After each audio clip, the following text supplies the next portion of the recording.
দোয়া কবুল হওয়ার গুরুত্বপূর্ণ কিছু সময়।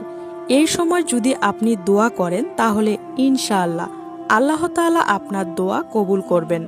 নাম্বার 1, ফজরের নামাজের পরে দোয়া কবুল হয়।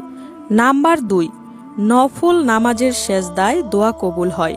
নাম্বার 3, তাহাজ্জুদ নামাজের পরে দোয়া কবুল হয়। নাম্বার 4, আজানের সময় দোয়া কবুল হয়।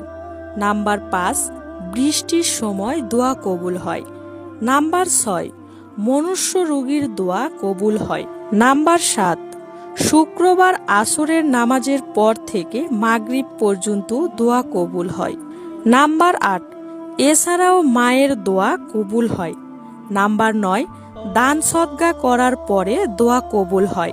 নাম্বার 10, কোরআন খতম দেওয়ার পরে দোয়া কবুল হয়। দয়া করে ভিডিওটি শেয়ার করে আরও কয়েকজনকে জানার